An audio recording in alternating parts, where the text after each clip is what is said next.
Lockdown চলবে। আমরা central গভর্নমেন্টের ওই ইনস্ট্রাকশন অনুযায়ী 31 মে পর্যন্ত এখানেও লকডাউন চালু রাখছি, প্রোভাইডেড। আগেকার লকডাউন আর এখনকার লকডাউনের মধ্যে কিছু পার্থক্য আছে। আমাদের ইকোনমিক অ্যাক্টিভিটিসগুলো চলবে এবং এসেন্সিয়াল নন এসেন্সিয়ালস এর মধ্যে যেগুলো আমরা আগে বলে দিয়েছিলাম সেগুলোতে চলবে।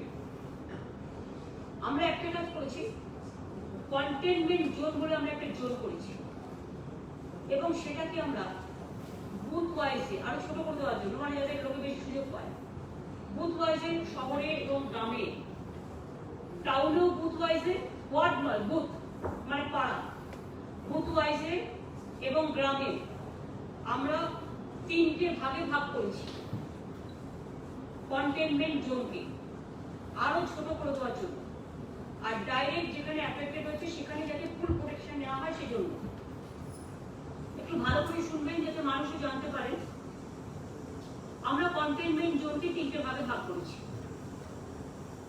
আগে যেমন কন্টেনমেন্ট জোন বলতে গেলে পুরো একটা বিরাট এরিয়া নিয়ে করা হতো, তাহলে অনেক জায়গায় পুরো বন্ধ থাকতো।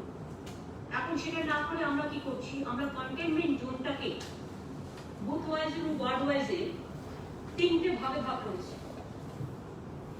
একটা হচ্ছে এর যেটা হচ্ছে অ্যাফেক্টেড জোন, যেখানে করোনা সংক্রমণ হতে পারে বা হয়েছে। এ হচ্ছে অ্যাফেক্টেড জোন। বি হচ্ছে বাফার জোন, পাশাপাশি নজর রাখা, সেখানেও কিছু কিছু চলবে।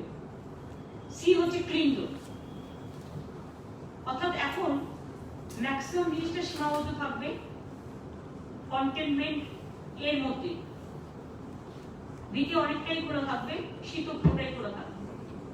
আমরা এটা আপনাদের কাছে আমার ক্লিয়ার হয়েছে। আমরা 21 তারিখের দুদিন টাইম নিচ্ছি এই কারণে, কারণ আমরা ওয়েট করছিলাম সেন্ট্রাল গভর্নমেন্টের ইনস্ট্রাকশনটা দেখার জন্য। 21 তারিখে আমরা বলছি যে বড় দোকানগুলো সব খুলে যাবে, একমাত্র কন্টেনমেন্ট অ্যাফেক্টেড জোন ছাড়া সব বড় দোকানগুলো 21 তারিখে খুলে যাবে। আর 27 তারিখ পর্যন্ত টাইম দেওয়া হয়েছে কলকাতা পুলিশ কমিশনার, মেয়র পরিষদে যেটা Firhad Hakim, PG, APG law and order, home secretary এবং মিউনিসিপ্যালিটি সেক্রেটারি, এদের নিয়ে একটা কমিটি হবে, মিটিং হবে। তারা ঠিক করবে অল্টারনেটিভ ডে করে যদি হকার্স মার্কেটগুলো আমরা খুলতে পারি, মানে একদিন একজন খুলবে, একটা করে নাম্বারিং দেওয়া হবে, জোর যেদিন থাকবে একদিন খুলবে, আর বিজোর যেদিন থাকবে আরেকজন খুলবে। তাহলে কি হবে, সোশ্যাল ডিস্টেন্সিংটা আমরা মেনটেন করতে পারবো। এটা করতে কয়েকদিন টাইম লাগবে, তাই ওগুলো খুলবে কিন্তু 27 তারিখ থেকে। বড় দোকানগুলো খুলে যাবে সব 21 তারিখ থেকে, বড় মাঝারি ছোট। আর হকার্স যেগুলো হকারদের মার্কেট আছে বা হকার্সরা যেখানে বসে, সেখানে পুলিশ আর কলকাতা কর্পোরেশন, হাওড়া কর্পোরেশন এগুলো কথাবার্তা বলে একটা প্ল্যান এরা ঠিক করবে মার্কেট কমিটিগুলোকে দিয়ে। সেই জন্য 6টা দিন বেশি টাইম নেওয়া হলো, যাতে একটা সংখ্যা দিতে পারে। কারণ যেহেতু পাশাপাশি হকার্স যে এগুলো দোকানগুলো পাশাপাশি একেবারে গায়ে গায়ে, সেহেতু একটাকে বাদ দিয়ে একদিন এ খুললো একদিন বি খুললো, তাহলে কি হবে, একটু অন্তত সোশ্যাল ডিস্টেন্সিং মেনটেন করা যাবে। যেহেতু করোনাটাকেও একেবারে মানে নেগলেক্ট করার দরকার নেই, করোনাটাকেও সিরিয়াসলি নিতে হবে, কিন্তু লোকের উপর যে জীবিকা, যেটা জীবন জীবিকা, সেটাকেও চালু রাখতে হবে। এবং সেক্ষেত্রে স্যানিটাইজেশন, সোশ্যাল স্যানিটাইজেশন করে, সোশ্যালি ডিস্টেন্সিং মেনটেন করে, কোভিড-19 এর ফুল প্রোটেকশন নিয়ে মাস্ক কম্পালসারি, দোকানে গ্লাভস কম্পালসারি, এবং সব মার্কেটে স্যানিটাইজেশন করতে হবে, করে তবে অল্টারনেট ডেটে হকার্সরা দোকান খুলতে পারবে।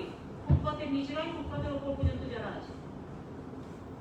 এটা 27 তারিখ থেকে খুলবে। তার আগে পুলিশ কমিশনার এবং যে কমিটি গড়ে দেওয়া হয়েছে সেই কমিটি বসে একটা করে পাস ইউজ করবে, একটা জোর সংখ্যা, একটা বিজোড় সংখ্যা। জোর সংখ্যা কার নামে, বিজোড় সংখ্যা কার নামে, হকার্স কমিটিগুলোকেও ডেকে নেবে। তাহলে কি হবে, কর্পোরেশনের নিশ্চয়ই একটা রেকর্ড আছে, পুলিশের কাছে একটা রেকর্ড আছে, তাহলে আমরা বুঝতে পারবো কোন দোকানটা কার। এবং নাম্বারিং করে দেবো 1 2 3 4 5 জোরগুলো হবে বেজেগুলো হবে না, আবার পরের দিন বেজেগুলো হবে জোরগুলো হবে, এটা একটা মানে বে পরিসরে কষ্ট করে। ইন্ডাস্ট্রি প্রাইভেট হোক বা গভর্নমেন্ট হোক 50% চলবে এখন আপ টু 30%। প্রাইভেট দোকানগুলো এই প্রাইভেট অফিসগুলো 50%, অর্থাৎ এভরি অল্টারনেটিভ বে। এমনকি যেখানে প্রাইভেট অফিস কিছু মলের ভিতরেও আছে অফিস পারপাসে, সেটা করবে, নট মল কিন্তু অফিস করবে। হোটেল আমরা খুলতে বলছি সোশ্যাল ডিস্টেন্সিং মেনটেন করি, কারণ হোটেলে কিন্তু আলাদা আলাদা ঘরে থাকে, সুতরাং সোশ্যাল ডিস্টেন্সিংটা মেনটেন হয়। রেস্টুরেন্ট এখনই খুলবে না। ইন্টার ডিস্ট্রিক্ট বাস আমরা চালু করবো 21 তারিখ থেকে, এবং গভর্নমেন্টের যত বাস আছে গভর্নমেন্ট চালু করবে। আর প্রাইভেট যারা আছে তাদেরও অনুরোধ করবো সোশ্যাল ডিস্টেন্সিং মেনটেন করে যদি চালাতে পারেন প্লিজ চালাতে হয়। এই সময়টা মানুষকে হেল্প করা আমাদের সবচেয়ে বড় কাজ। যা হচ্ছে সেটাই ভালোভাবে হোক না, এটাকে ভালোভাবে নিতে হবে মানুষের সেবার কাজে। অটো 2 জন করে নেবে, সেটাও 27 তারিখ থেকে, এটা পুলিশ একটা মিটিং করে নেবে অটো ইউনিয়নগুলোর সাথে। মানে আমি অটো রিক্সার কথা বললাম, খেলা চলবে বাট নো গ্যাদারিং। অনেক আছে কত লন টেনিস খেলে বা টেবিল টেনিস খেলে বা বল খেলে বা নানা রকম আছে যেগুলো 4-5 জন সোশ্যালি ডিস্টেন্সিং মেনটেন করেও হয়। সুতরাং সেই সময়টিকে যদি উইদাউট পাবলিক কেউ যদি করতে চায় করবে। আর আগে সোশ্যাল ডিস্টেন্সিং করে 7 জন অ্যালাউড ছিল, ওটা আমরা এখন 15 জন করলাম। বিয়ে বাড়ি থেকে শুরু করে মৃতদেহ নানা রকম ব্যাপার আছে, এটা করা হচ্ছে। হেয়ার কাটিং, সেলুনস, বিউটি পার্লার এগুলোকে অ্যালাউ করা হচ্ছে, কিন্তু provided socially distancing, social sanitisation.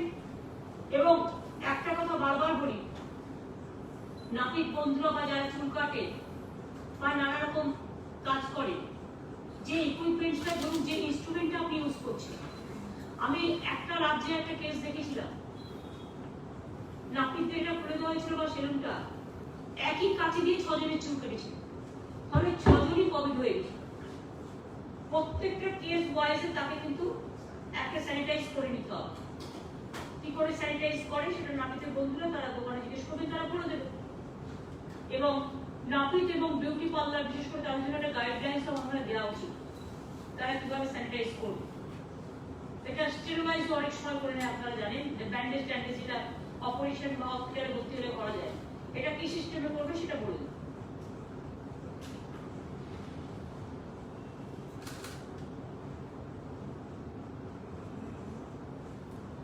Central government বলছে কারফিউ, অল ইন্ডাস্ট্রি কিন্তু 50% গভর্নমেন্টের সাথে চালু হয়ে গেল অল্টারনেটিভ পে।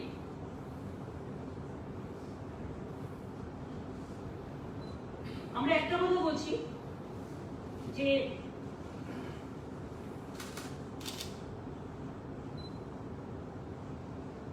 সেন্ট্রাল গভর্নমেন্টের ইনস্ট্রাকশন আমি দেখেছি, ওরা বলেছে কারফিউ চলবে সকাল সন্ধ্যে 7টা থেকে সকাল 7টা। কারফিউটা আমরা দাঙ্গা টাঙ্গা বলে বা সিরিয়াস কিছু, এটাও সিরিয়াস নো ডাউট, কিন্তু মানুষকে এত দম বন্ধ করে টেনশনে পোয়ানো ঠিক নয়। আমরা 7টা থেকে লকডাউন চলবে, সারাদিনই লকডাউন চলবে, যেভাবে চলছে চলবে। সন্ধ্যে 7টার পরে কেউ বাইরে থাকবেন না, এটা আমাদের কাছে আমাদের অনুরোধ থাকবে।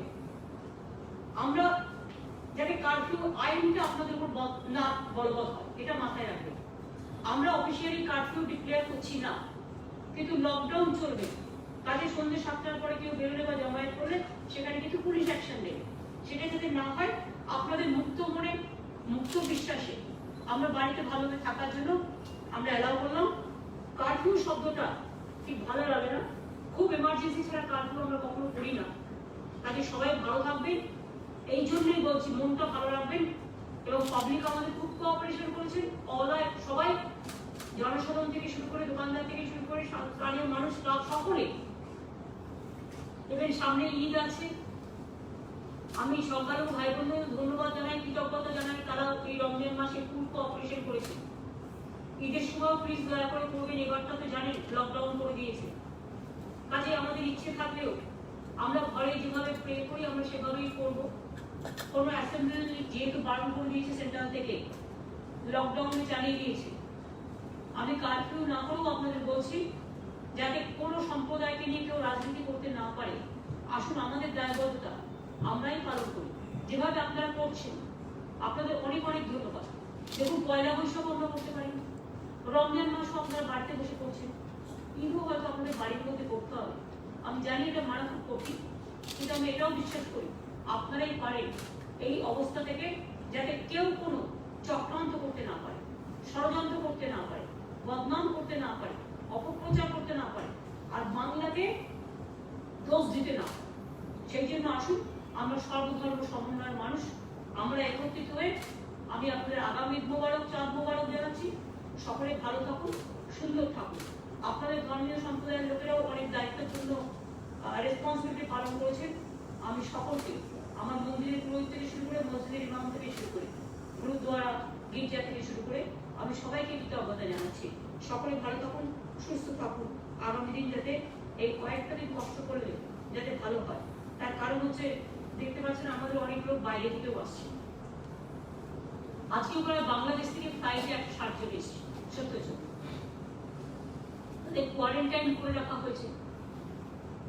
এর মধ্যে জেনে রাখুন, বাংলায় প্রায় 2 লক্ষ লোক বাসে, ট্রেনে তার উপরে এসে গেছে, 2.5 লক্ষ 3 লক্ষ লোক ইতিমধ্যে। ট্রেনও এসেছে, বাসও এসেছে, প্রচুর। আমি বিভিন্ন রাজনৈতিক দলগুলোকে বলবো, কোঅপারেট করুন। এটা রাজনীতি করার সময় নয়। কেউ কেউ ভাবছেন সস্তা রাজনীতি করার জন্য একে ওকে উস্কান, দয়া করে উস্কাবেন না। কারণ ওটা উস্কাতে গেলে কিন্তু কোভিড-19টাকে, করোনাটাকে উস্কাতে হবে।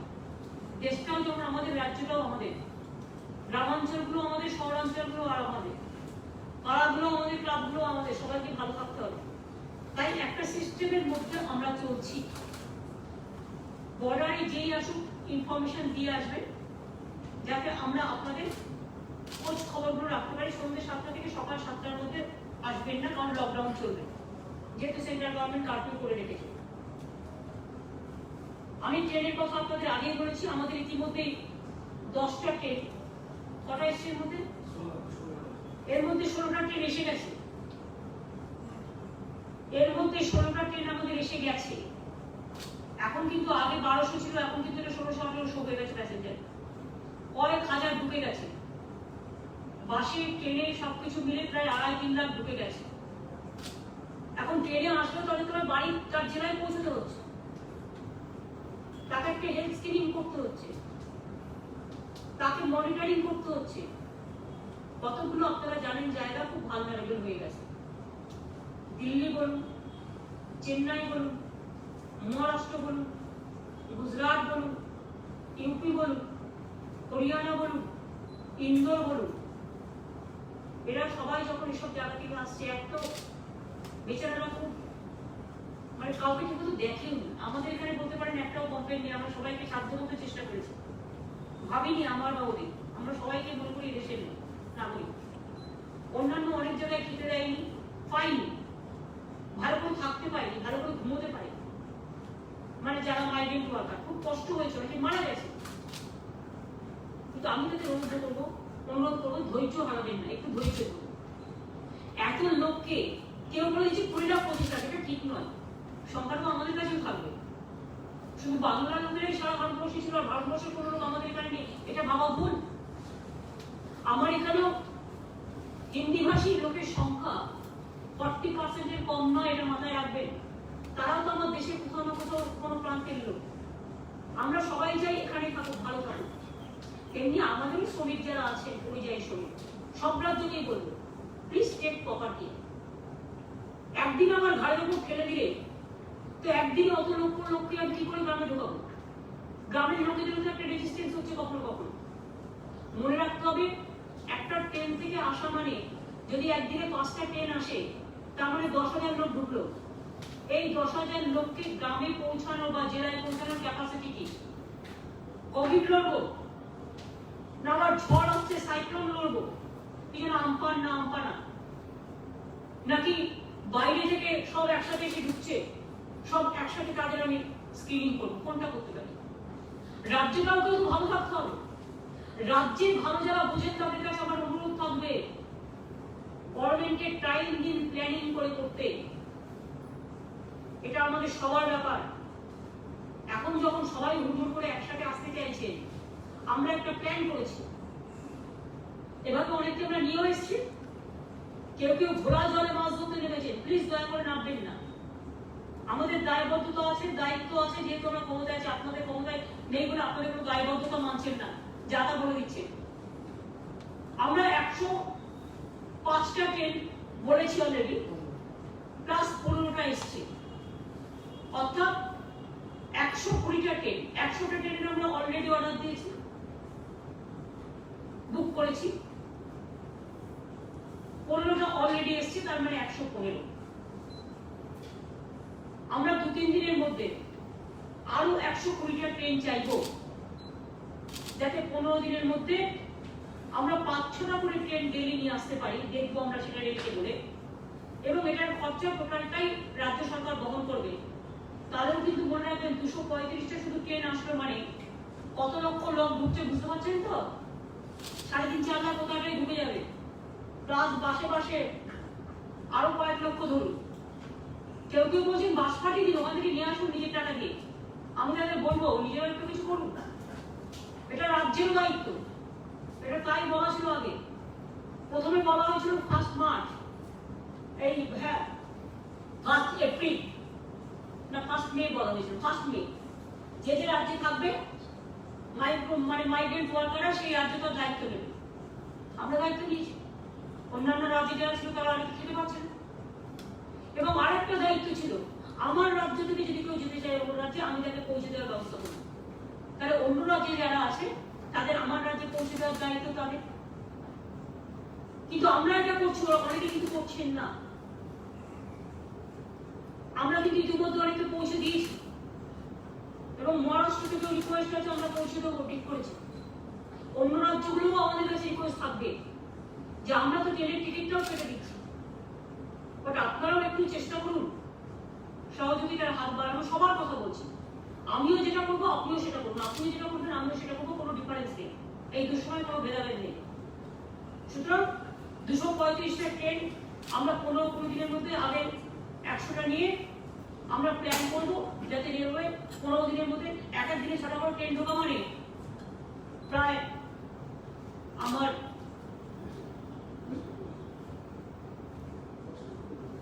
10টা করে ঢুকলেও তো সেখানে অনেক লাভ। তো আমি আমার 25-30 হাজার করে রোজ ঢুকবে শুধু ট্রেনে, বাসটা স্টেশনে হেঁটে ছেড়ে দিই। সুতরাং 15-20 দিনের মধ্যে আমরা প্ল্যান করে নিয়েছি, রেগুলার আমরা 10টা করে ট্রেন ঢোকাবো। তারপর তাকে গাড়িতে পৌঁছতে হবে, তারপরে সেই জেলাগুলো ঢুকবে। ওই রাজনৈতিক বন্ধুরা যারা বড় বড় কথা বলছেন, একবার ভেবে দেখেছেন সেই জেলাগুলো সবাই যাতে ভালো থাকে, সেখানে তো টেক কেয়ার করতে হবে। দেখি আমি যদি হাজার হাজার করোনা ঢুকিয়ে দিই, তাহলে মানুষ আমায় ক্ষমা করবে? আমার তো কোনো আপত্তি নেই, সবাই আসুক, করোনা ছাড়া সুস্থ হয়ে সবাই আসুক, আমাদের যা যা সহযোগিতা করার আমরা সব করবো। কিন্তু কোনো কোনো রাজনৈতিক দল হঠাৎ এই সময় ঘোড়া জলে মাছ ধরতে নেমে বড় বড় ভাষণ দিচ্ছে, টিটকিরি করছে, লোককে প্ররোচনা দিচ্ছে, উত্তেজনা ছড়াচ্ছে। তারা যখন পাওয়ারে ছিলেন তারা কি কি করেছিলেন আমার জানতে হবে। 2 হচ্ছে সেন্ট্রাল গভর্নমেন্টও যারা আছে বড় বড় ভাষণ দিচ্ছে, লজ্জা করে না? আজকে মাইগ্রেন্ট ওয়ার্কারদের কাছ থেকে টাকা নিচ্ছে। আগে একটা ট্রেন প্রতি 10 লাখ নিয়ে 6.5 লাখ নিতেন, 7.5 লাখ, এখন আবার সেটাকে 10 লাখ করে দিয়েছেন। ঠিক আছে, সে আমরা সামনে নেব, যতটা দায়িত্ব নিয়েছি ততটা করবো। আর এটাই আমরা ট্রান্সপারেন্সি মেনটেন করি। বাদ বাকি যারা থাকবে আস্তে আস্তে পরে দেখবো। আনতে চাই নিশ্চয়ই আমরা রাজ্যে হবে, আমাকে আসবো, আমার এখানে আসুক। কিন্তু আমাদের গ্রাম বাংলাগুলো কত লোক ঢুকতে পারবে, জেলা কতগুলো লোকের ক্যাপাসিটি আছে ঢোকানোর, কোন গ্রামে কত বাইরের লোক ঢুকতে পারবে, হট করে যদি ফার্দার কোনো প্রবলেম না হয় সেটাও তো আমাদের দেখতে হবে না। এতে আপনাদের সবার কোঅপারেশন চাইছি, দিস মাচ। আপনাদের বলি, এবার আমাদের সামনে যে গ্রাম বাংলার ইকোনমিক অ্যাক্টিভিটি শুরু হয়ে গেছে, এবং আরো বেশি করে ইকোনমিক অ্যাক্টিভিটিও আমরা চাই। কলকারখানাও বড় হয়েছে এবং 50% অ্যালাউ করা হয়েছে, এবং এসেন্সিয়াল কমোডিটিস তো অন্য সময়ও চলবে। এসেন্সিয়াল কমোডিটিস আপনারা জানেন, পেরিসেবল গুডস বা ফুডস বা এসেন্সিয়াল কমোডিটি, সেটার জন্য কোনো টাইম নেই। আর সাথে সাথে এই যে একটা আমপান আসছে, একটা দুর্যোগ, কিছুদিন আগে বুলবুল হয়ে গেল, সুতরাং রোজই আমাদের ঘাড়ের ওপর কোভিড নিঃশ্বাস ফেলছে, ওদিকে আমপান নিঃশ্বাস ফেলছে, ওদিকে বাইরে থেকে প্রচুর লোকের যাতায়াত, তার মধ্যে অনেক সিস্টারকে নিয়ে চলে গেছে শুনছি প্রাইভেট হসপিটালে। আরে প্রাইভেট হসপিটালও আমার রাজ্যের হসপিটাল।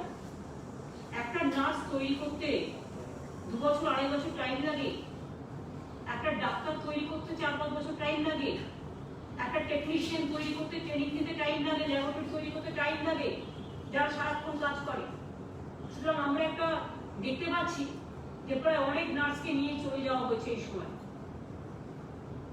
আমি রাজীব বসিরা চিফ সেক্রেটারিকে বলেছি দরকার হলে যাদের ওখান থেকে নার্স নেওয়া হচ্ছে তাদের সাথে কথা বলবো, অন্তত প্রাইমারি কাজগুলো করতে পারে এরকম যদি তারা নিতে পারে কিছু লোকাল লোকে, অন্তত মেল নার্সও অ্যালাউ করে দেওয়া হয়েছে, লোকাল ছেলে মেয়েরা যারা অন্তত 7 দিনের শর্ট ট্রেনিংয়ে সার্জিক্যাল দিকে যাবে না, কিন্তু অ্যাটলিস্ট স্যালাইনটা দিতে পারে, এটা যার কাজটা শিখিয়ে দেওয়া, অক্সিজেনটা দিতে পারে, ভেন্টিলেটর পারবে না এখন, অক্সিজেনটা দিয়ে দেওয়া ঠিক আছে, ডাইটা শুধু হবে না, দেখে নিতে হবে কতগুলো সিস্টেম আছে, ধরুন ওষুধটা দেওয়া দেখে, প্রেসক্রিপশন দেখে, ধরুন টাইম টু টাইম তার টেম্পারেচারটা মাপা, এই যে কতগুলো ছোটখাটো কাজও আছে, কিন্তু এটা সিস্টাররাই করে, সিস্টাররা ছাড়া হয় না। যাদের হাতে কিছুই নেই তারা অন্তত 7 দিনের টাইম নিয়ে তারা একটা ট্রেনিং দিয়ে তারা কিছু মেল, এদের নার্স বলা যাবে না, বাট মেল হেল্পার বা মেয়েরা যারা মহিলা হেল্পার, এইভাবে করে তারা একটা যদি ভাবেন, আমার মনে হয় তাকে আমাদের কোনো অসুবিধা নেই। দেখতে হবে যারা সার্জারিতে কাজ করবে বা অন্যান্য জায়গায় সিরিয়াস, সেটা ট্রেন হতে হবে। আর যারা এই ছোট ছোট কাজগুলো করবে সেটা দেখিয়ে দিলে আমার মনে হয় এটা তারা পারবে করতে। ইভেন সাথে সাথে একটা মোবাইল অ্যাপ করবো যে তাদের কি কি কাজ করা উচিত না উচিত সেটাও তাদের একটা ভিডিওতে করবো, যাতে অসুবিধা হলে সে সেটা দেখে নেবে বা সিনিয়রকে জিজ্ঞেস করে দেবে।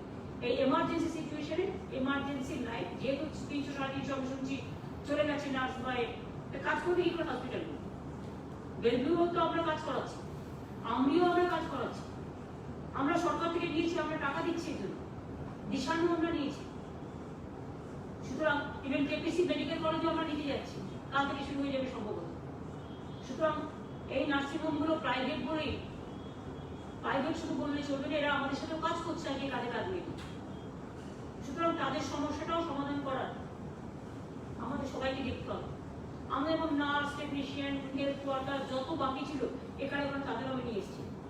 আরেকটা আছে অনেকে ধরুন রিটায়ার করেছে, আমাদের গভর্নমেন্টে যেমন আমরা নিয়ে নিয়েছি, এরকম মনে করুন যদি এখন কেউ নার্সের কাজ করতে বা টেকনিশিয়ানের কাজ করতে হয়তো রিটায়ার করে চলে গেছে কিন্তু এখন ফ্রি আছে, তারাও যদি অ্যাপিল করেন, তাদের তো একটা ট্রেনিং দেওয়া আছে, দেয়ার এক্সপিরিয়েন্স, তারা এটা অ্যাপিল করতে পারে এবং তাদের প্রাইভেটও নিতে পারে, গভর্নমেন্টও নিতে পারে, যেখানে আমার সুযোগ আছে। কাজটা মোট কথা সবাইকেই করতে হবে। এই পর্যন্ত আজকে আমার বলার ছিল। আর একটা কথা বলি যে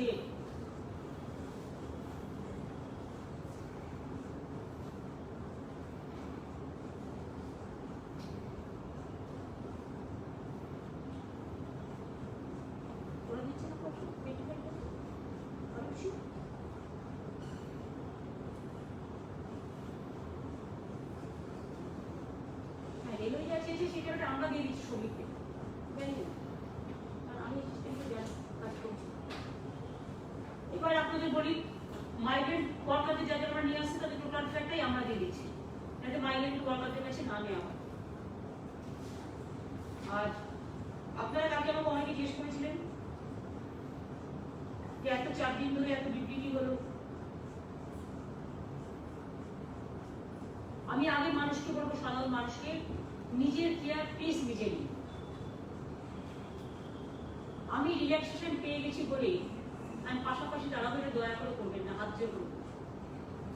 মনে রাখবেন মাস্ক পরতে, এখন বলবেন আপনাদের কাছে বসে সবাই মাস্ক পরে আছে বলে আমি তাই কথা বলছি বলে আমি একটু খুললাম, কিন্তু কথা বললেও আমি কিন্তু পরে ওটা করতে পারি, কোনো অসুবিধা নেই।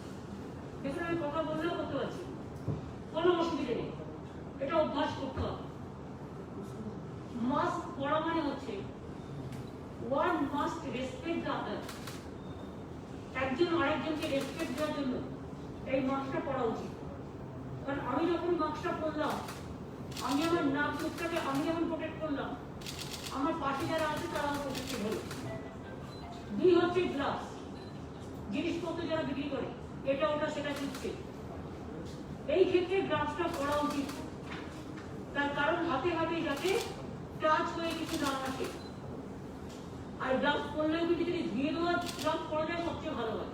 কিছু আছে গ্লাভস পে অ্যান্ড ইউজ, যেটা হচ্ছে ইউজ অ্যান্ড থ্রো, ওটা ধরুন রোজ কিনলেন রোজ করে দিলেন সেটা আলাদা। কিন্তু কিছু গ্লাভস আছে যেগুলো কটনের আমরা তৈরি করতে পারি, যেটা রেগুলারে করতে হবে। কারণ করোনা ডিজিজটা এমন যে আপনি একসাথে 6 ঘন্টা পরে একটা পরে খাবার পরে যদি আপনি কেচে না দেন, স্যানিটাইজ না করেন, কোথাও কোথাও কোনো কোনো ক্ষেত্রে প্রবলেম হতে পারে। আমাকে ভুল বুঝবেন না সাধারণ মানুষ, আমি যেহেতু শুনেছি আমি কিছু শুনলে বলে দিই আপনাদের। এটা আমার এক্সপার্টদের কাছে শোনা নয় বা কোনো অফিসারদের কাছে শোনা নয়, আমি কিছু কাগজপত্র ঘেটে যা পেয়েছি। কেউ কেউ বলছেন, আমি গৃহস্থলীদের জন্য বলছি, কেউ কেউ বলছেন ধরুন আমরা বাজার করলাম, সেই বাজারের ব্যাগটা এনে আমি রাখলাম, রেখে সেই ব্যাগ থেকে আমি মাছ বের করলাম বা ফল বের করলাম বা তরকারি বের করলাম, পরে সঙ্গে সঙ্গে রান্না করে দিলাম। এটা সবাই বলছে অনেকেই, যে বাজার করে আসার পরে ওটা আলাদা রেখে দিন ব্যাগটা কোনো খোলা জায়গায় বা খালি জায়গায়। 6 ঘন্টা পরে ওই মাছটা বা ফলটা বা সবজিটা ভালো করে ধুয়ে দিন। কেন বলছেন? কারণ যদি কোথাও জীবাণু থাকেও 6 ঘন্টার মধ্যে এটা নষ্ট হয়ে যাওয়ার সম্ভাবনা আছে। 6 ঘন্টা পরে যখন আপনি রান্নাটা করলেন, আপনি একটু উষ্ণ গরম জল ভালো করে গরম জল ফুটিয়ে নিন, ফল টল তাতে হবে না, উষ্ণ গরম জল একটু ভিজিয়ে নিন, চোপড়া টোপড়া যেগুলোতে আছে অ্যাটলিস্ট ছাড়ানোর জন্য। এইরকম কিছু নিয়ম কানুন আছে যেটা নিজেকে নিজে কেয়ার করতে হবে। নিজেকে যদি আমরা নিজে কেয়ার না করি তাহলে শুধু লকডাউন দিয়ে কিছু হবে না। নোটবন্দি, ঘরবন্দি, দমবন্দি সব কিন্তু কোনো কাজে লাগবে না। অনেক জায়গায় আমি দেখতে পাচ্ছি দোকান খুলে দিল, একসাথে গিয়ে ভিড় করে ফেলছে। এটা দয়া করে করবেন না। আজকে আপনার একটা পরস্পর একজন বাজার করতে গেছে, তার ছোঁয়ায় আপনার করোনা হয়ে গেল, আপনার পুরো ফ্যামিলি হয়ে গেল। আপনাকে দেখতে হবে তাতে আপনি টাইম 2 মিনিট টাইম না লাগুক, তাকে যদি আপনি একটু দূরে দাঁড়াতে পারেন, তার শ্বাস প্রশ্বাস, তার টাচ যদি আপনার না লাগে, সেটা আপনার পরিবার বাঁচবে, আপনিও বাঁচবেন। এবং আপনি করোনা থেকে বাঁচাবার জন্য এই দায়িত্বটা দয়া করে গ্রহণ করুন। ঘরের মা বোনেদেরও বলবো, আপনারা খুব ইম্পর্টেন্ট রোল পালন করছেন। আপনারা বাচ্চাদের খেতে দিচ্ছেন, আপনারা রান্না করছেন, আপনারা অফিসে কাজ করছেন, আপনারা ঘরে এটা ওটা সেটা ছুটছেন। অনেক সময় দেখুন, আমি যে এখানে মিটিং করছি, আমার খেয়াল নেই আমি হাতটা অনেকবার টাচ করে দিয়েছি। আমরা এরকম করে বসে অনেক সময়, অর্থাৎ আমার কমিটি কি ঢুকলো আমি দেখলাম না, হাতটায় কি ঢুকলো আমি দেখলাম না। একটা চেয়ারে আমি বসলাম, তারপর সে আর চেয়ারটা থেকে আমি চলে গেলাম, আরেকজনকে বসতে দিলাম। সেই চেয়ারটা যদি আমি স্যানিটাইজ করে না নিই, এটা তো হতে পারে কিন্তু একজন বাইরে থেকে করোনা নিয়ে এসছে, আমি সেটা পরিষ্কার না করার পরে ওইটা তো হয়ে গেল। যেমন আমি নাপিতদের জন্য বলছি, নাপিত বন্ধুকে বা বিউটি পার্লার থেকে শুরু করে দোকানদার থেকে শুরু করে আমি সবাইকে বলবো, সব দোকানে খুলে যাবে প্রায়। সুতরাং আপনাদের কাছে আমার একটাই বলা থাকছে, ধরুন আমি একটা নাপিত ধরুন চুল কাটছে কাছে দিয়ে, নরম দিয়ে নখ কাটছে, যা যা আছে সব ইনস্ট্রুমেন্ট, সেটা কিন্তু একজনেরটা যেই হয়ে গেল ওইটা কিন্তু আর একজনকে ইউজ করা যাবে না। একজনকে ইউজ করার পরে ওটাকে আপনি স্যানিটাইজ করে নিন, স্টেরিলাইজ করে নিন, তা নাহলে কিন্তু ওইটা থেকে কিন্তু রোগ ছড়াবে, তখন কিন্তু আপনারও প্রবলেম হবে, আপনার দোকানটাও বন্ধ হয়ে যাবে। এবারে আপনার দোকান যদি বন্ধ না হয়, সবাই যদি ভালো থাকে, সেদিকটা লক্ষ্য রাখতে হবে। আর গ্রাম বাংলাকে আমরা বেশি গুরুত্ব দিচ্ছি, তার কারণ গ্রাম বাংলার মানুষরা কর্মদিবস তৈরি করতে সবচেয়ে বড় পথ দেখায়। ভালো করে কাজ করুন এবং লোকাল না পেলে যারা বাইরে থেকে আসতে পারলেও কাজে লাগান। 100 দিনের কাজে আমার কোনো অসুবিধা নেই, বেশি করে কাজ করুন। আমার 3 মাসের কাজ 2 মাসে করতে, 6 মাসের কাজ 2 মাসে করতে দিয়েছি। এতটাই জব ক্রিয়েশন করার চেষ্টা করেছি আমরা। প্রচুর বাংলার আবাসন এবং রাস্তা, ইরিগেশন, এইসব প্রচুর কাজ আমরা করতে দিয়েছি। সুতরাং এগুলো মাথায় রাখতে হবে। আর একটা কথা আমি বলবো যে থেকে আপনারা অনেকে আমাকে অনেকবার চেষ্টা করেছেন ভাবার। আচ্ছা, ডিসইনভেস্টমেন্ট, সরি, এটা বলছি দুর্যোগের জন্য আমরা একটা 24/7 আমাদের কাজ চলবে, এবং এটা চিফ সেক্রেটারি, হোম সেক্রেটারি নেতৃত্বে ডিজাস্টার ম্যানেজমেন্ট সবাইকে নিয়ে করবে। 24/7 থাকবে। যারা বিশেষ করে সমুদ্র কূলবর্তী অঞ্চলে থাকে বা যাদের বাড়িটা কাঁচা বাড়ি, পাকা বাড়িও একটু ভেঙে ভেঙে গেছে, অথবা মাটির বাড়ি বা একদম সমুদ্রের জলের পাশে থাকে, ঝড়টা আমি শুনছি একটু চাপ বাড়ছে, অথবা 3-4টে দিন একটু সাবধানে থাকবেন। উত্তর 24 পরগনা, দক্ষিণ 24 পরগনা, মিদনাপুর পূর্বে বিশেষ করে যেগুলো সমুদ্র কূলবর্তী অঞ্চল, তাদের অলরেডি মিটিং করে ইনস্ট্রাকশন দেওয়া হয়েছে যে বুলবুলের ঝড়ে যেমন তাদের সরিয়ে নেওয়া হয়েছিল, সেইভাবে মানুষকে একটু বুঝিয়ে, ওখানে অনেক আমাদের সাইক্লোন সেন্টার আছে, সেখানে একটু দেখে নিয়ে সরিয়ে নিয়ে, যেহেতু আর কোভিডটাও আছে আশেপাশে, যাতে কাউকে গ্রাস করতে না পারে সেটাও একটু নজর দিয়ে দেখতে হবে কি আর করা যাবে। সবই একসাথে হয়ে গেছে এই পর্যন্ত, এবং এখানে আমাদের যেমন চলছিল সেরকম চলবে কাজ 24/7। এছাড়াও 21 তারিখ থেকে দোকান টোকানগুলো খুলবে। আর হকার্সদের আমি বলছি মিটিং করে, হকার্স এবং অটো এই দুটো 27 তারিখ থেকে 31 তারিখ পর্যন্ত আপাতত লকডাউন চলছে। 7টা থেকে, সকাল 7টা থেকে সন্ধ্যে 7টা পর্যন্ত লকডাউন আরো স্ট্রিক্টলি থাকবে, কেউ দয়া করে বেরোবেন না। আর বাদবাকি সময়ও লকডাউন মেনটেন করে, সোশ্যালি ডিস্টেন্সিং মেনটেন করে চলুন, তাহলে আপনারও জীবন জীবিকা বাঁচবে। আর সরকারকেও এমন কোনো পদক্ষেপ নিতে হবে না যাতে মানুষের কোনো প্রবলেম হয়। আমরা কোনো প্রবলেম কখনো করতে চাই না, আমরা মনে করি মানুষকে বাদ দিয়ে কিছু হয় না। তাই কথায় কথায় বুলডোজ করা, কথায় কথায় কারফিউ করা, কথায় কথায় এমার্জেন্সি লাইক সিচুয়েশন করার পক্ষপাতী আমরা নই। কিন্তু যেক্ষেত্রে আমাদের বাধ্য হতে হবে, আপনার কোনো আচরণ যদি বাধ্য করে, সেক্ষেত্রে আমাকে আইন শৃঙ্খলাটা কন্ট্রোল করতে হবে। অনেকে আপনারা জানেন এখানে বাংলা ভালো থাকুক চায়, তারা নানা রকম করে ঠিক করে একটা দাঙ্গা লাগিয়ে দিল, গিয়ে সারাক্ষণ সোশ্যাল নেটওয়ার্কে বলে বেড়াচ্ছে, নিজেই লাগালো, চোর চুরিও করছে, গৃহস্থকে সজাগ থাকতেও বলছে। এটাই যেন আমরা কেউ কোনো প্ররোচনার পা না দিই, সবকিছু যেন ভালোভাবে হয়ে যায়। আর একটা কথা বলি, 4 দিন ধরে আপনারা অনেক রসগোল্লা, রাজভোগ, বিরিয়ানি, বোঁদে, ঘিজাম, অনেক কিছু দেখলেন। 4 দিনের 4 রকম প্রেস স্টেটমেন্ট, ঘন্টার পর ঘন্টা সব রাজ্যকে নাকি ওরা 3 থেকে 5% এফআরডিএম বাড়িয়ে দিচ্ছে। এবার আমি আপনাদের বলি, অ্যাকচুয়াল কিন্তু আমরা পাবো অনলি 0.5%।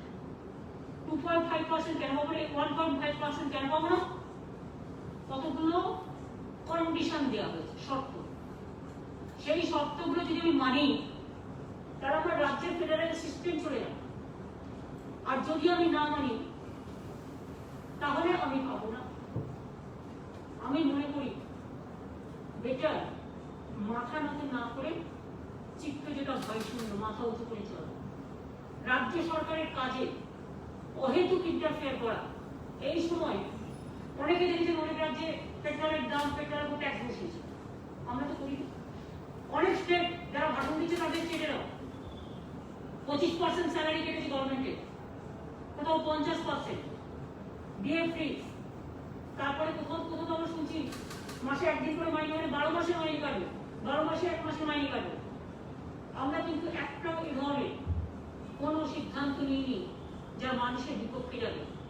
কিন্তু তার মধ্যে যদি আমার বলে তোমার পাওয়ারটা, বিদ্যুৎটা আমি সব নিয়ে নেবো আমার কন্ট্রোলে, রাজ্যের হাতে কিছু থাকবে না, আমি বলবো পারবো, আমার টাকা চাই না তোমাদের এরকমটা। আমার যদি বলা হয় তুমি এক্ষুনি লোকের উপর ট্যাক্স নিয়ে ওই আরবান ট্যাক্সটা বাড়াও, কলকাতা শহরের উপর, হাওড়া শহরের উপর, সব মিউনিসিপ্যালিটি এরিয়া, আমি বলবো পারবো। তৃতীয়ত আমায় যদি বলা হয় যে ডেটা দিতে হবে তাদের, তার কারণ তারা ছবি দিয়ে পাঠাবে আর তাদের প্রতীক দিয়ে পাঠাবে, তাই আমাকে তাদের কথা মতো মেনে নিয়ে আমাকে পিডিএসটাও বিলিয়ে দিতে হবে, পারবো না। যতক্ষণ থাকবো, যতদিন থাকবো, মানুষের বিরুদ্ধে করে আমি ক্ষমতা চাই না। মানুষের সাথে থেকে যে ক্ষমতা লাভবান হয় আমি সেই ক্ষমতা করতে, আমি মানবিক বুক নিয়ে রাজনীতি করি। আমি ইলেকশনের সময় একরকম আর ইলেকশনের বাইরে একরকম, এটা আমরা করি না। এবং সেই জন্য আপনাদের কাছে বলছি যে ওটা আরেকটা অশ্বডিম্ব, 4 দিনে 4টে বড় জিরো, এই বিগ জিরো, কিছু নাই। না আছে রাজভোগ, না আছে রসগোল্লা, না আছে জিলিপি, আছে শুধু কাজ করা। এই হচ্ছে আমার ওপিনিয়ন, এটা আমি আপনাদের বলে দিলাম, কারণ এটা নিয়ে যা বলা হয়েছে টোটালটাই মিথ্যে। আর সবচেয়ে প্রবলেম কি, আজকের দিনে প্রিন্ট মিডিয়াতে আপনারা লেখেন না সেভাবে কোনটা সত্য আর কোনটা মিথ্যে, কারণ কন্ট্রোল করা হয়। ফলে মিথ্যেটাই জনগণের কাছে সত্য হিসেবে আপনারা অনেকেই প্রতিষ্ঠিত করেন, ন্যাশনাল চ্যানেলগুলো তো করেই, সারা আক্রমণ করে যাচ্ছে। সুতরাং ন্যাশনাল পেপারও অনেকেই করেন, জনগণের কথা তো কাউকে বলতে হবে নাকি, আর কোনটা অন্যায় কোনটা নাই সেটাও বলতে হবে। কাজেই আমাদের ভাগ্যে কোভিড-19 যে দুর্যোগ, তা সামলাতে কিচ্ছু পাইনি, এটাই আপনাদের বলি, এটাই আমার সর্বশেষ। আমি 3টে কোশ্চেনের উত্তর দেবো, সবাইকে নয়, অনলি 3% আমি উত্তর দেবো। দিদি বলবো, দিদি আমি চন্দ্রপ্রভু আনন্দবাজার পত্রিকা। কেন্দ্র তো কিছু দেয়নি, উপরন্তু বুলবুলের টাকাটাও পুরোটা পাওয়া যায়নি বলে শোনা যাচ্ছে। আপনি কি কাইন্ডলি বলবেন যে বুলবুল বাবদ কত টাকা দিয়েছে কেন্দ্র এখনো পর্যন্ত? কারণ আরেকটা ঘূর্ণিঝড় আসতে চলেছে, সাংঘাতিক বিপর্যয় হতে পারে আশঙ্কা রয়েছে। তো এই পরিস্থিতিতে রাজ্য ওরা কি করছে, ওরা বলেছে তোমাদের কাছে ডিজাস্টারের একটা ফান্ড স্টেটের কাছে থাকে অলওয়েজ। আগে যেটা হচ্ছে ডিজাস্টার হলো, এটা কিন্তু আগে একবার দেড় বছর, সেই টাকাটা থেকেও বলছে তুমি অন্য কাজ করো। তো ডিজাস্টার হলে যাবে করতে, এই যে বলেছে মাইগ্রেন্ট ওখান থেকে দেবে, ওখান থেকে দেবে কোথেকে? একটা পারপাসে একটা টাকা আছে। ধরুন আপনি আপনার একটা ঘরে যে ঘরটা আপনি থাকেন, আপনাকে যদি বলে ওই ঘরটা ছেড়ো 6 মাসের জন্য, তো 6 মাসের জন্য আপনি কি ওটা নিজে ছেড়ে দিয়ে নিজের রাস্তায় থাকবেন, আপনার থাকতে দেবেন নাকি? হয়। সুতরাং এগুলো চিরকালই হয়, আমি এখনই এটা নিয়ে কিছু বলবো না। দিদি আমি রফিক দা ওয়াল থেকে বলছি। আমি ডিজিটালের উত্তর দেবো না, এখানে দেওয়ার সময় ডিজিটাল তারা আমাকে বলেছে যে একটা বললে অন্যরা আছে তারা উত্তর চায়, সুতরাং একজনকে আমি বলবো না, কারণ তুমি কিন্তু যে সাংবাদিক হিসেবে এখানে ছেড়ে যেতে পারে সেটাই তুমি এখন নেই। আমি যখন বলবো ডিজিটালকে সবাইকে বলবো, আমি একজনকে করবো। দিদি মনীষ কীর্তনিয়া সিএন নিউজ, সেটা হচ্ছে যে এই যে 52,000 কোটি টাকা দিদি জমা আছে, সেই সময় সম্ভবত তোমরা হয় করিয়ে নিও, তাহলে ডিজিটালের জন্য করলে আমরা সবাইকে একই কেসে নিয়ে আসবো। দিদি জমা আছে, কমিটি মিটিং, দিদি কমিটি মিটিং হয়নি, জমা আছে। দিদি আমার একটা রিকোয়েস্ট দিদি, দিদি আমার একটা রিকোয়েস্ট দিদি, আমি রফিক বলছি দিদি, আপনার কাছে একটা অনুরোধ। আর সেটা হচ্ছে ডিজিটাল মিডিয়া তো এখনো পর্যন্ত কার্ড পায় না, কিন্তু গত বছর পর্যন্ত 2019 পর্যন্ত আমাদের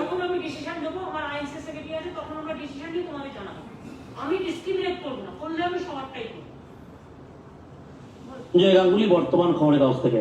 দিদি গত সপ্তাহে প্রধানমন্ত্রী হলো, আপনি 53,000 কোটি টাকা বলেছিলেন, তার আগে চিঠি দিয়েছিলেন, 4 দিন ধরে আমরা শুনলাম ডায়লগ, কিন্তু 1 টাকাও এসছে আমাদের রাজ্যে বা কিছু জানিয়েছে? 4 দিন তো বন্ধ ছিল, একটু যদি বলেন। আমি বললাম তো 4 দিন ধরে আমরা দেখেছি টোটাল একটা বড় শূন্য, মানে হাফ, মানে 0.5, যেটাতে কিছু হবে না, ওইটুকু আমরা পেয়েছি।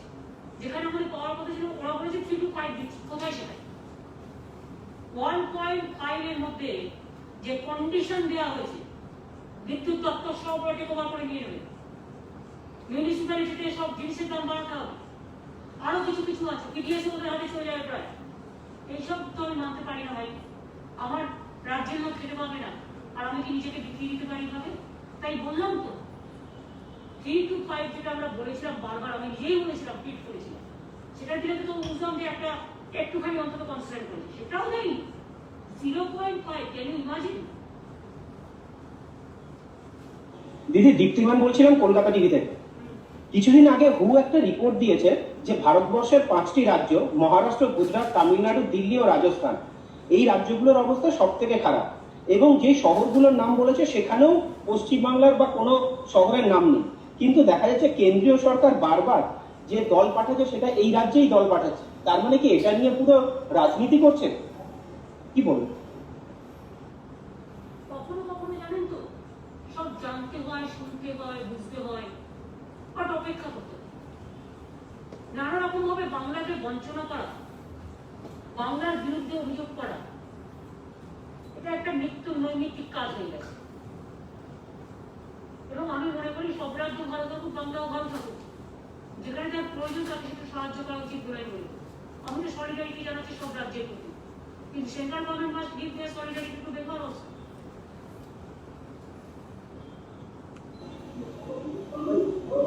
দিদি, কেন্দ্রীয় সরকার এই গত 4 দিন ধরে আমরা যেটা দেখলাম সেখানে কোনো রকম কোনো আর্থিক সহায়তার কথা কোনো স্তরেই বলা হয়নি। উল্টে আমাদের রাজ্যে আপনি যা হিসেব দিচ্ছেন, প্রতিদিন যে হারে মানুষ আসছেন তারা বেকার অবস্থায় আসবেন এবং তারা সত্যিকারের অন্যান্য রাজ্যগুলোতে অত্যন্ত দুরবস্থার পর থেকে তারা এই রাজ্যে আসছেন। অনেকে এটাও বলছেন যে আর ফিরে যাব না। এতগুলো মানুষের কর্মসংস্থানের সুযোগ, ফিরে না যায় আমি খুব খুশি হব, হয়তো একটু টাইম লাগবে, বাট আমরা প্ল্যান করবো। কিন্তু এতজনের জন্য কর্মসংস্থানের সুযোগ করা সেই আপনাদের আর্থিক অবস্থায় অত্যন্ত খারাপ। আপনি বললে মুখের মতো হয়ে গেল না। আপনারা দেখছেন নিজেদের সব চাকরি চলে যাচ্ছে, মিডিয়ার লোক চাকরি গেছে, কেউ তো বলতেও পারে না। সব মিডিয়া জিজ্ঞেস করুন বেশিরভাগ হাউসে 30%, 15% ভলেন্টারিলি করো, অথবা চাকরি চলে গেছে, অনেকেরই গেছে। আমরা সেটা করি। আমি এটুকু বিশ্বাস করি, আমরা আধখানা রুটি খেলে সেই আধখানা রুটির থেকে একটা অংশ আমরা তাদেরও ভাগ দেবো, যেহেতু তারা আমাদেরই রাজ্যে ফিরে আসছেন এবং তারা থাকতে চেয়েছেন। আমি খুশি। আমি চাইবো ওরা যেন কখনো না যায়, তাকে হয়তো একটু টাইম লাগতে পারে, টাইমে আমরা প্ল্যানিং করে নেবো, no problem. Ma'am, Tamal this side from Times Now. Ma'am, I have 2 questions, ma'am. No, you can ask me do you one think- question only. Okay. Ma'am, the lockdown which has been extended till 31st of May, does it reflect failure on part of central government? Initially, they did not consult with the state government, and one after the other, the lockdown has been extended. And do you also think the Disaster Management Act has been misused against states' federal structure to, in a way, corner states? If you think so, do you think the Disaster Management Act needs to be changed? There is a time for everything. Now they have already applied for this Disaster Management Act, and through this act, yes, they are interfering in federal structure, no doubt of it. But let us watch the situation. Then only I will tell you when the situation will come. At proper time, I will give you the details to you. And lockdown, yes, we obey the guidelines of the central government, but state have their own power also, their own limitation also, their own jurisdiction also, and law and order is a state structure. So state can also implement their own activity. So we are trying our best to see that corona should not attack us politically. Ma'am, this is Shaurya from ANI. Ma'am, approximately can you please tell what is the total number of people being evacuated from the coastal area due to cyclone, and total number of ILA centers being made, because this time the operation will be a bit tougher because social distancing should be maintained to put all the people into the ILA center. That in disaster, you have to see if there is a fire, then everybody is to save their life first. That is the priority. You don't think for social distancing and all this. This is another challenge. It depends on the situation. We have already instructed all of our district magistrates and the officials to work for 24/7, and they have already started evacuation program. Now we can request the people who cannot do it possible. But we are requesting all the people who are staying in front of their Bengal to evacuate them from here to village center, flood center. Yes, the DMs are being requested. Cyclone center.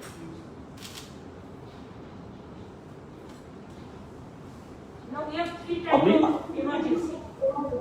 One is COVID-19. Second is migrant workers, they are coming on. Because I have to give the buses for reaching their district. Number 3, this cyclone. These 3. Let us see who is more powerful. But I believe that at the end of the day, people is more powerful. with the blessings of people and দোয়া and আশীর্বাদ, স্নেহ ভালোবাসা আমরা জিতবো, এটা আমি বলবো। Thank you দিদি আপনি যখন মনীষ, নাও তুমি একটা প্রশ্ন করো। তোমার একটা অপশন দিদি আমার একটা ছিল ক্রিয়েশন করে শুনেছো না, বলো। তোমাদের কার্ডগুলো দিদি, বলো। হ্যাঁ দিদি, একটা আপনার কাছে অনুরোধ, যতদিন না এই কার্ড সিস্টেমে আসছে আমাকে এখানে আসার অনুমতি আপনি দিন। এটা আমি করতে পারবো না, তোমাদের অ্যাপ্লিকেশন কমিটি আছে, প্লিজ টক টু বিশ্ব মজুমদারের নামে, স্যার। আমি ইন্টারফেয়ার করব আচ্ছা। তোমাদের কমিটিতে, তুমি ওদের সাথে কথা বলো। হ্যাঁ ওটা ঠিক আছে। আচ্ছা দিদি, যেটা বলতে চাইছিলাম সেটা হচ্ছে যে এই যে এতগুলো টাকা পাওনা আছে আমাদের রাজ্যে, এই কোভিডে এখনো পর্যন্ত কিছু দেওয়া হয়নি, 4 দিন ধরে প্রেস কনফারেন্সে কিছুই হলো না আলটিমেটলি। তাহলে এই মুহূর্তে এটাকে আপনি কিভাবে দেখবেন? এটা কি রাজনীতি নাকি কেন্দ্রের বঞ্চনা আমাদের রাজ্যে? এটা প্রেস কনফারেন্সে যা বলা হচ্ছে তো পাবলিসিটি পেয়েছে। তোমরা তো সারাক্ষণ 2 ঘন্টা 3 ঘন্টা 4 ঘন্টা, তোমাদেরও তো কিছু খবর নাই, তোমরা সারাক্ষণ ওইটাই করে যাচ্ছ। তাতে বলছে সিরিয়ালগুলোর পপুলারিটি বেড়েছে।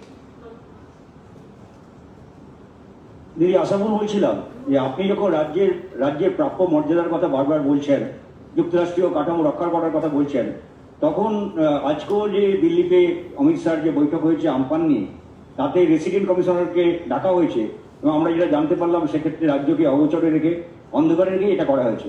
এটাকে আপনি কিভাবে দেখছেন?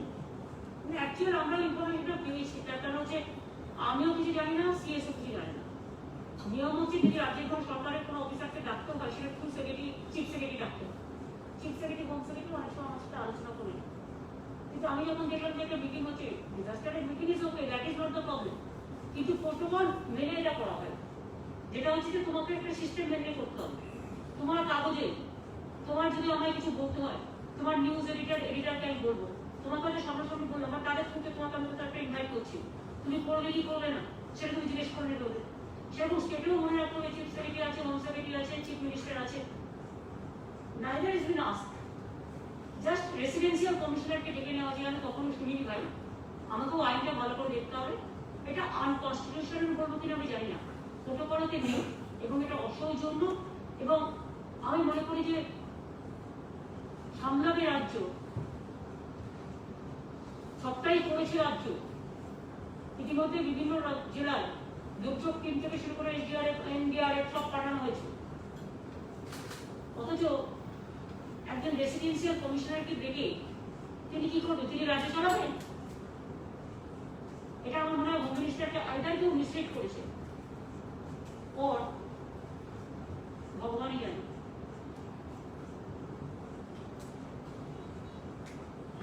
তাহলে হয়ে গেছে। Thank you.